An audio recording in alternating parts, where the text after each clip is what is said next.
아멘.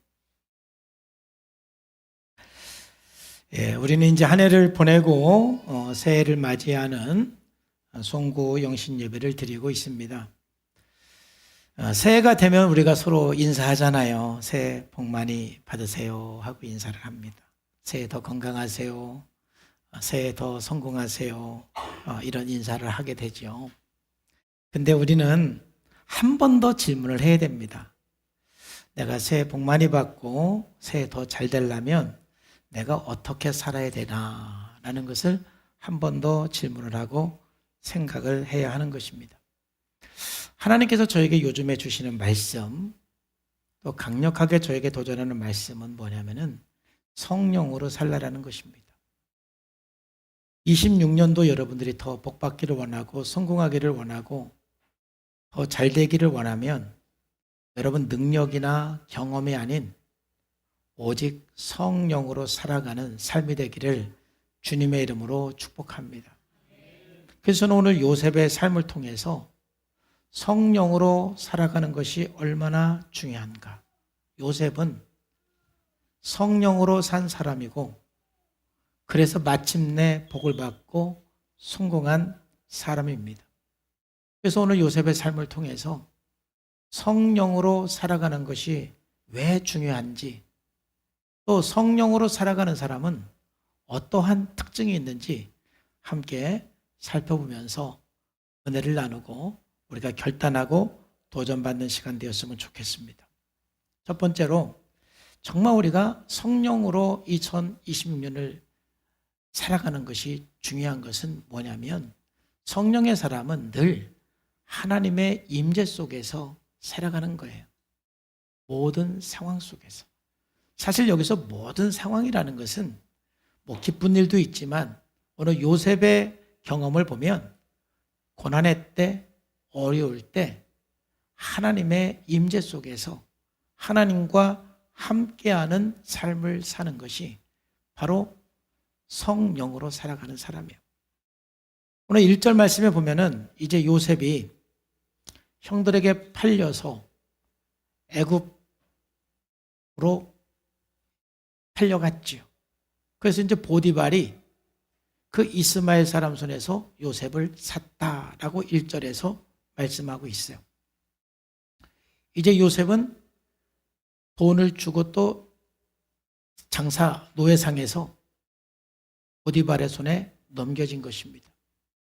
그런데 2절 말씀을 보면 요셉이 노예가 돼서 뭐 고통을 받았다, 고통 중에 뭐 하나님께 기도했다, 눈물을 흘렸다, 이러한 요셉의 상황을 설명하지 않고 그냥 곧바로 여호와께서 요셉과 함께 하심으로 그가 형통한 자가 되었다라고 설명을 하죠. 요셉의 현실을 생각해 보면 이 표현이 이해되지 않는 표현이에요. 왜냐하면 지금 요셉은 형들에게 버림받아서 노예로 팔린 상황입니다. 우리가 생각하는 형통과 전혀 거리가 먼 것이죠. 그런데 성경은 요셉의 이런 형편이나 환경에 초점을 맞추지 않고 하나님이 함께 하신 것에 초점을 맞추었어요. 왜 그랬을까요? 바로 그것은 요셉의 삶을 지탱해 준 것이 하나님과 함께하는 삶이었고 하나님의 임재였기 때문에 그래요. 요셉은 하나님의 임재 속에서 무너질 수밖에 없는 그 인생이 무너지지 않았던 거예요.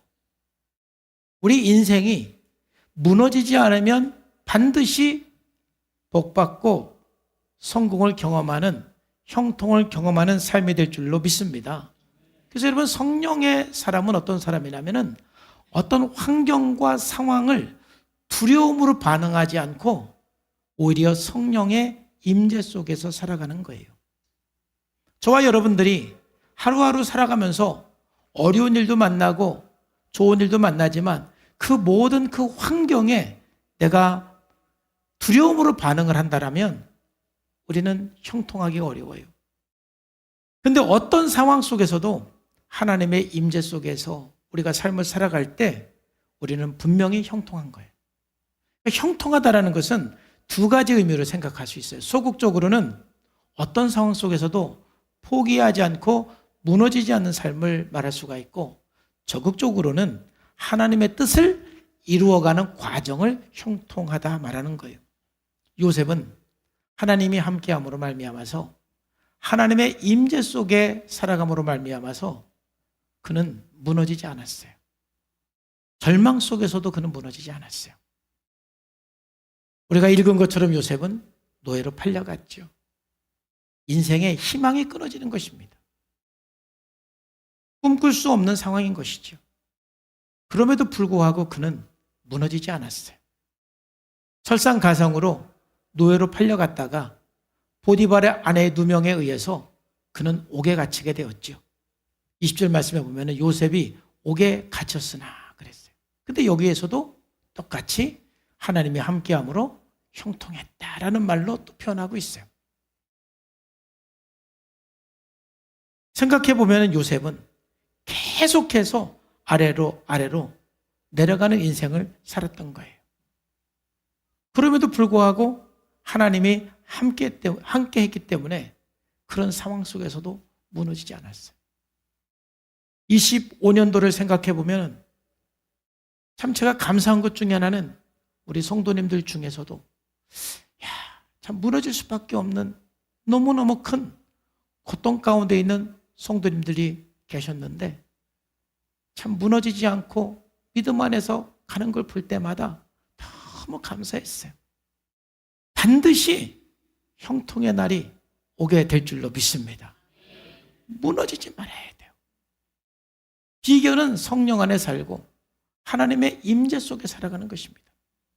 두 번째로는 우리가 성령 안에 살아야 된 이유는 바로 성령 안에 살아갈 때 어떤 유혹에도 무너지지가 않는 거예요. 정말 우리들에게는 너무너무 많은 유혹들, 너무너무 많은 시험들이 있어요. 내 인생을 그냥 가만 내버려 두지 않는 것이죠.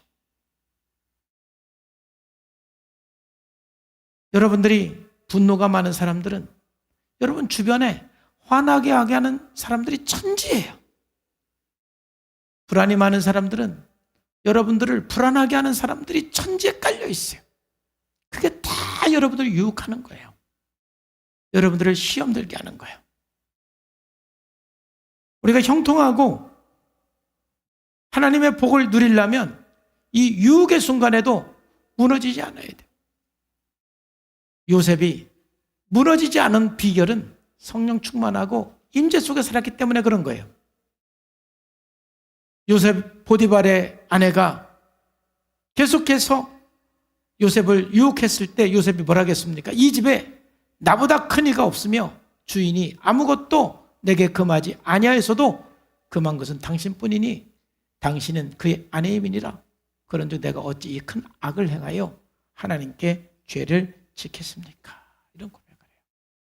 유혹은 있었지만 결코 무너지지 않았어요. 그 비결은 하나님의 임재 속에 있었기 때문에 그렇습니다. 하나님의 임재가 없으면 저나 여러분들이나 언제든지 무너질 수밖에 없는 연약한 존재라는 걸 인정하셔야 돼요. 26년도에도 정말 성령의 임재 속에서 유혹 가운데 무너지지 않기를 주의 이름으로 축복합니다. 세 번째로 그가 무너지지 않는 것은 그 기다림 속에, 그 긴 기다림 속에 무너지지 않았어요. 요셉이 이제 옥에 갇혔는데 또 다른 문제로 옥에 갇힌 두 사람이 있었어요. 한 사람은 떡 굽는 관원장이었고 한 사람은 술 맡은 관원장이었죠. 근데 그 두 사람이 꿈을 꾸었는데 그 꿈을 요셉이 해몽해 주었어요. 그리고 그 꿈대로 떡 맡은 관원장은 죽고 술 맡은 관원장은 살았죠. 그래서 이제 이 술 맡은 관원장이 풀려났어요.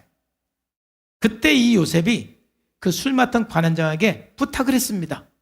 풀려나면 내가 나의 억울한 사정을 왕에게 고해서 나로 좀 이 옥에서 나가도록 도와달라고 부탁을 했어요. 그랬더니 이 술 맡은 관원장이 걱정하지 말아라. 내가 나가면 그 억울한 사정을 다 얘기해서 풀어나게 할 것이다. 왜? 이 술 맡은 관원장은 지금으로 말하면 비서실장이에요. 비서실장. 굉장히 높은 사람이란 말이에요. 그러니까 걱정하지 말아라. 내가 가서 해결해 주겠다 그랬어요. 요셉은 기대했지요. 그랬는데 이 술 맡은 관원장이 나가더니 이 요셉을 잊어버렸어요. 세상에.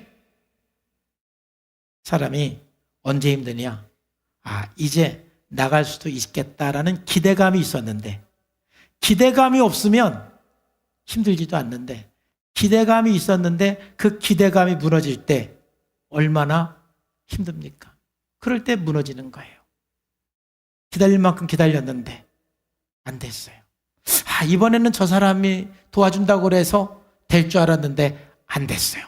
그때 확 무너지는 것이죠. 요셉은 무너지지 않은 거예요. 2년 동안이나 기다렸는데도 꿋꿋하게 기다릴 수 있었어요. 그 비결은 뭐죠? 임재 속에 살았기 때문에 그래요.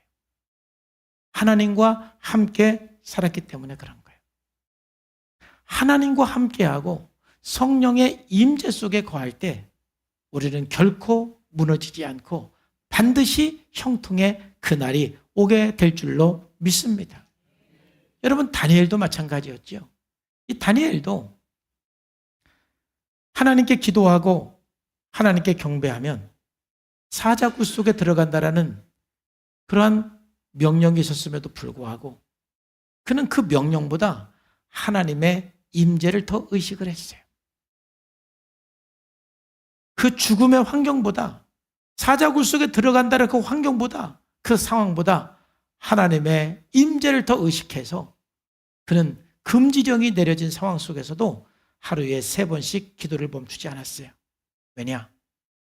다니엘에게는 하나님의 임재가 생명이라는 걸 알았기 때문에 그런 거예요. 성령으로 살아가는 것보다 더 중요한 것이 없다라는 것을 알았기 때문에 그런 거예요. 그래서 실제로 그는 사자굴 속에 들어갔지요. 그러나 하나님이 함께하니까 사자굴 속에서도 살아날 수가 있었던 거예요. 우리가 성령의 임재 속에 사는 것이 왜 중요하냐면은 정말 성령의 사람들은 어떤 그 환경 속에서도 환경에 대해서 무의식적으로 두려움으로 반응하지 않고 하나님의 임재에 반응하며 사는 사람들이에요. 이것이 여러분 승리의 비결이고 성공의 비결이라는 것을 깨달으시기를 주님의 이름으로 축복합니다. 두 번째로 왜 2026년도에 우리가 성령 충만한 가운데 살고 오직 성령으로 살아야 되냐면은 우리 성령으로 살아가는 사람은 어떤 그 상황 속에서도 자기 비전을 향해서 준비하는 삶을 살아요.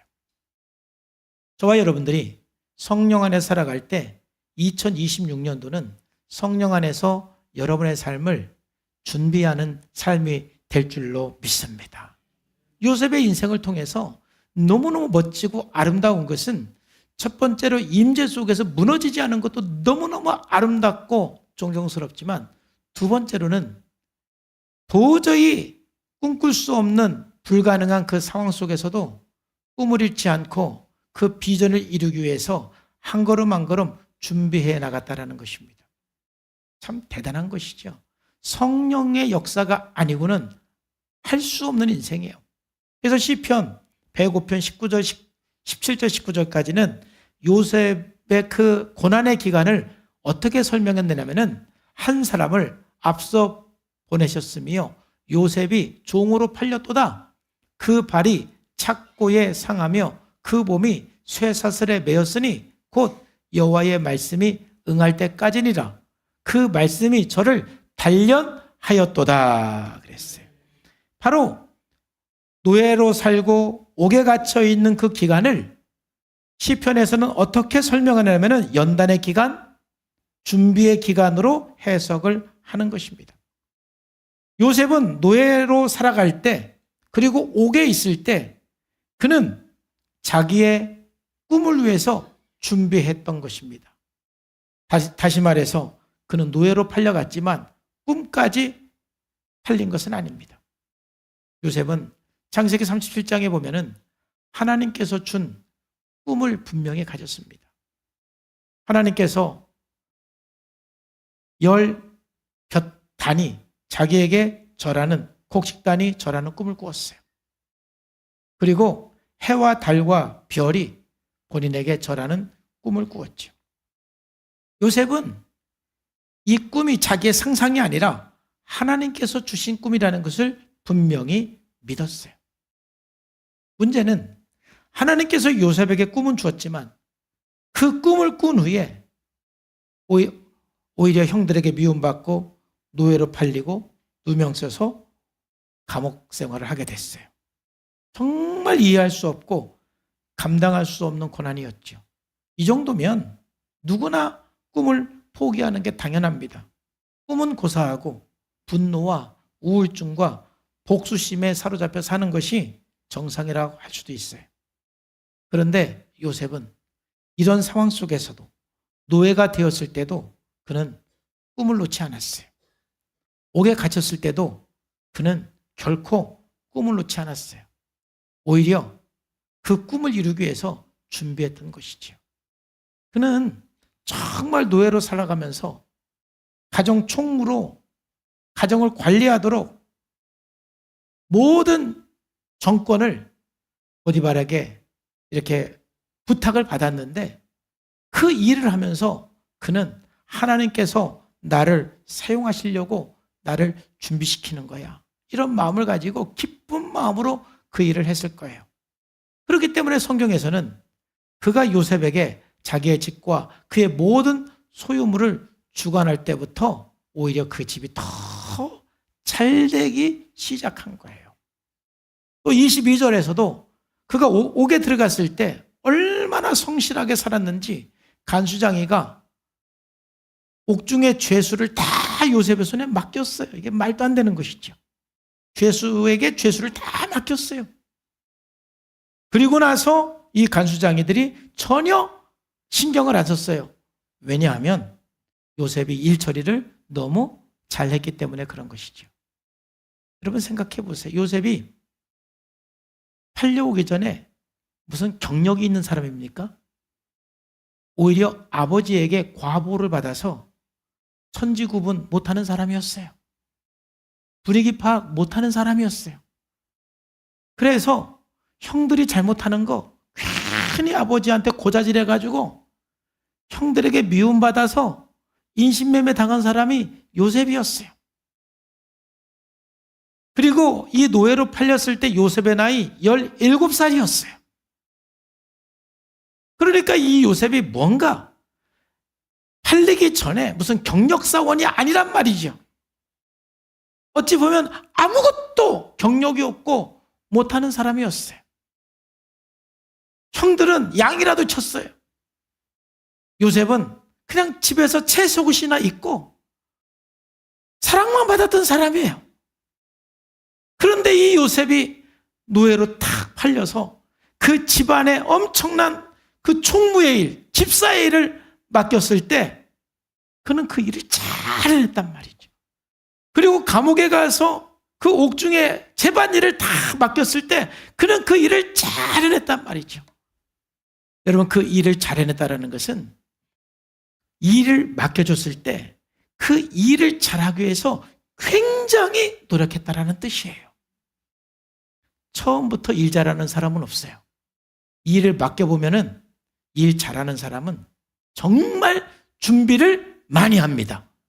철저하게 준비해서 일을 해내는 사람이 있고 일을 맡기면 대충 준비해갖고 그냥 잘 못하는 사람이 있어요.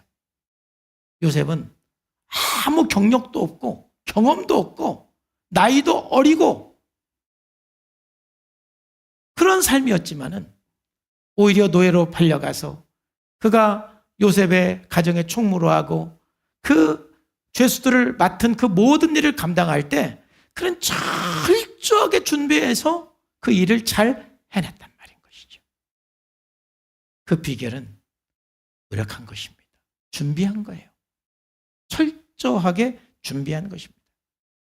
그는요, 영성 관리도 굉장히 철저히 준비를 했어요. 어느 정도로 영성을 관리했느냐? 바로가 요셉에게 이 정도까지 말을 했습니다.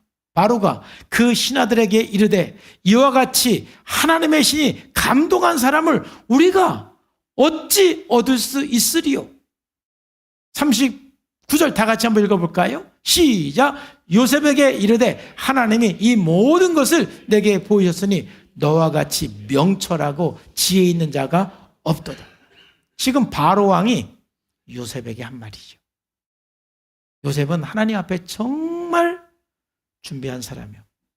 준비한 사람은 언젠가는 기회가 오고 그 기회를 잡을 수가 있는 거예요. 준비했기 때문에 기회를 잡은 거예요. 요셉이 준비했기 때문에 애굽의 총리가 된 것입니다. 하나님께서 아무리 비전을 주시고 꿈을 주었어도 준비하지 않으면 열매를 맺을 수가 없는 것입니다. 하나님께서 저를 목사하라고 부르셨지요.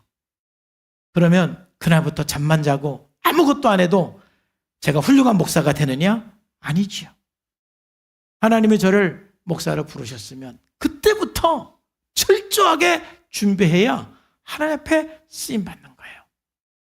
여러분들이 목자로 부름을 받든 교사로 부름을 받든 여러분 사회에서 직장인으로서 어떤 위치에 부름을 받든 여러분 철저하게 준비하지 않은 사람은 꿈을 이룰 수가 없는 것이에요. 근데 성령의 사람은요 다릅니다. 저는 그래서 예수 믿는 사람들이 그냥 교회만 왔다 갔다 하는 사람이 아니라 성령의 사람 되기를 주의 이름으로 축복합니다. 26년대 온전히 성령으로 살아가는 사람은요 정말로 하나님께서 맡겨진 그 일을 위해서 준비하는 삶을 살아가게 되는 거예요. 저 역시도 하나님의 부름을 받고 성령으로 살아가면서 게으르게 산 적은 한 번도 없어요. 준비할 때 하나님께서 역사하시는 거예요. 여러분 하나님도 하나님께서 모세를 부르셨죠. 이 모세도 하나님께서 부름받은 후 미디안 광야에서 40년간 하나님께서 준비시켰던 거예요. 이 40년의 이 시간은 결코 낭비의 시간이 아니라 하나님의 백성을 이끌 수 있는 리더로서의 준비한 시간이었던 거예요. 성령의 사람은 하나님께 부름받은 후에 결코 게으르게 살지 않아요. 그 꿈을 이룰 수 있도록 준비하는 것입니다. 준비한 사람은 때가 되면 반드시 크게 쓰임받을 줄로 믿습니다. 여러분 정말 여러분들 성령 안에서 꿈꾸시기를 바랍니다. 그리고 준비하시기를 바랍니다. 혹시 여러분 행복한 가정을 꿈꾸십니까? 그럼 꿈꾸세요. 그리고 준비하세요.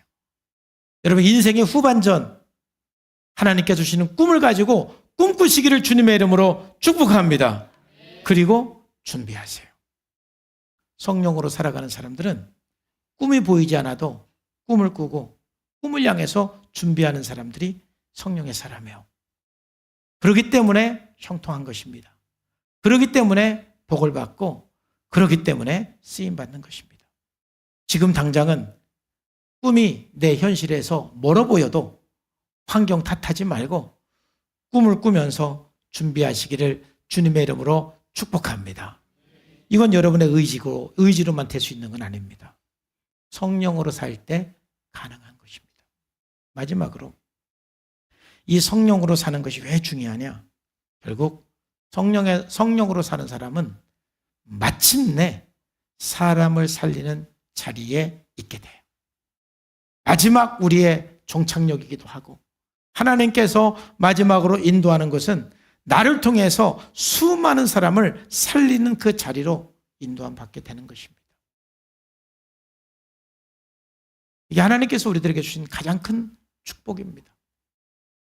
여러분의 가장 큰 복은 무엇일까요? 많은 것들이 있지만 여러분을 통해서 한 사람이라도 살아난다면 여러분 가장 큰 복이에요. 저는 어떤 꿈을 꾸는지 아십니까? 그 꿈이 이루어질지 모르겠지만 제가 죽어서 장례식 날 나는 모르겠지만 이제 우리 윤서구가 상주가 되겠죠?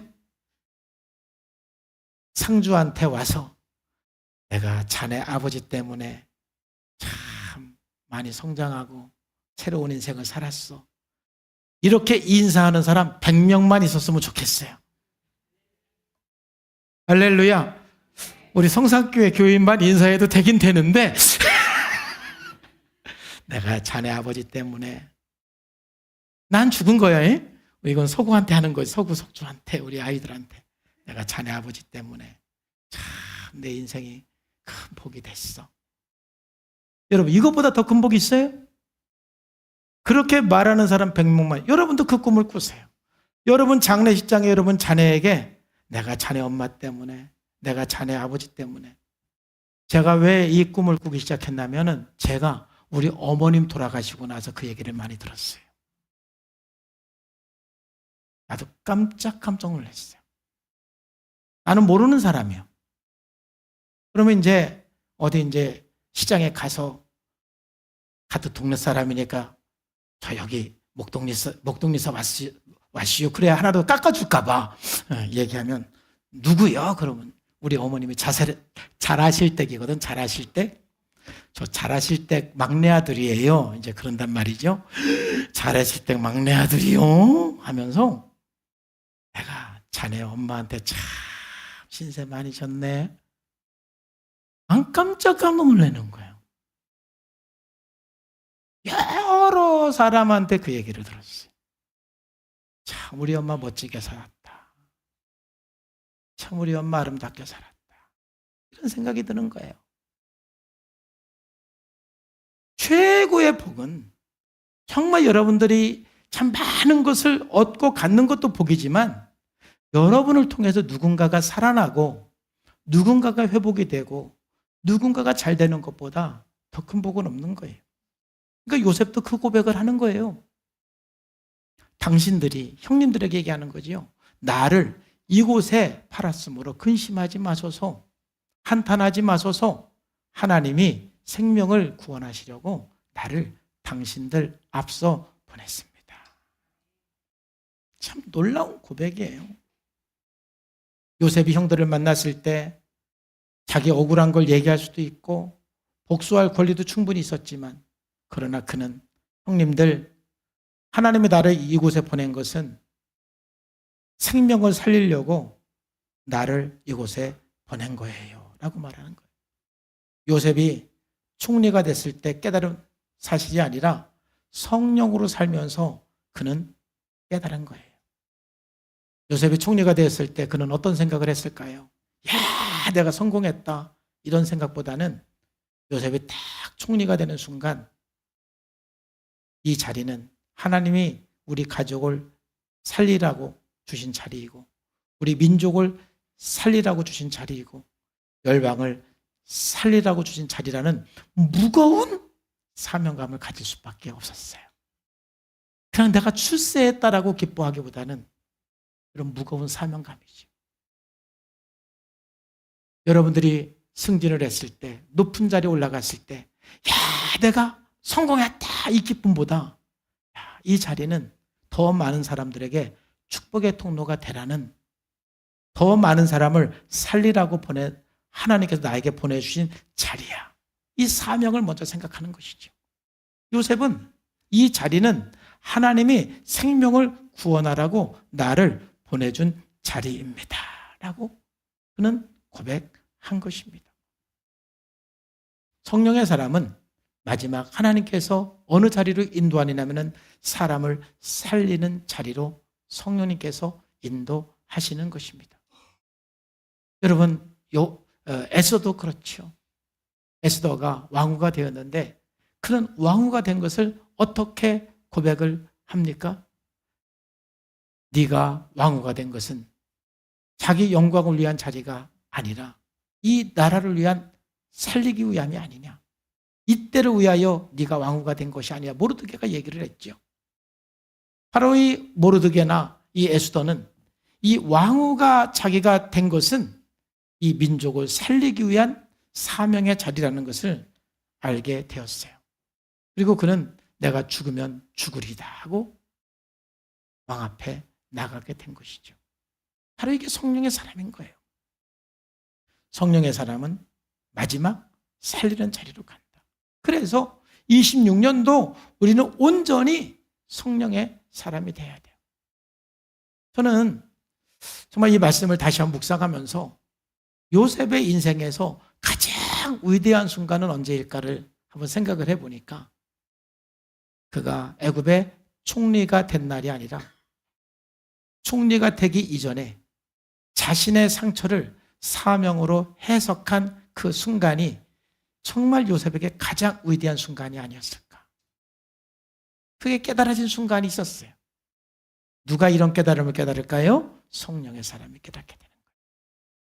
성령의 사람은 비록 본인이 노예로 팔려오고 비록 본인이 억울하게 옥에 갇히기도 했지만서도 그 억울함보다는 어느 날 깨달았죠. 야, 이 모든 상처를 이 만민을 구원하려고 하나님께서 나를 이곳으로 보낸 거야. 깨달아진 그 날이 있었던 거예요. 참 위대한 날이라고 할 수가 있어요. 사랑하는 성도 여러분, 정말 성령의 사람은요, 성령의 임재 속에 삽니다. 어떤 상황이든 성령의 임재 속에 살아요. 그래서 어떠한 절망 속에서도 꿈을 잃지 않고 비전을 위해서 준비하는 인생을 살고요. 마침내 사람을 살리는 사명의 자리에 가게 되는 것입니다. 우리가 다시 한번 26년을 시작하면서 주여, 내가 성령으로 살겠습니다. 내가 성령의 사람이 되겠습니다. 결단하면서 나갈 때 제가 분명히 예언할 수 있는 것은 정말 여러분들이 형통하게 될 것이고 반드시 복의 복을 받을 줄로 믿습니다. 그런 한 해가 되기를 주 예수님의 이름으로 축복합니다. 기도하겠습니다. 하나님 아버지, 감사합니다. 오늘 또 주님께서 은혜 주셔서 말씀해 주심을 감사합니다. 거룩하신 아버지 하나님, 정말 우리가 내 능력과 내 경험으로는 늘 한계가 있음을 고백합니다. 26년도 오직 성령으로 살기를 원하고 성령의 사람이 되기를 원합니다. 요셉이 그 환경 속에서도 오직 성령으로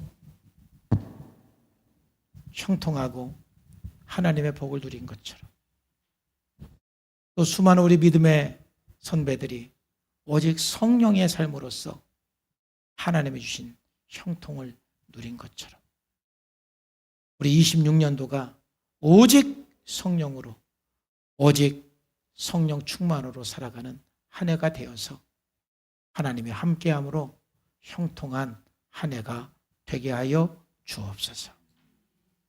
예수님의 이름으로 축복하고 기도하옵나이다. 아멘.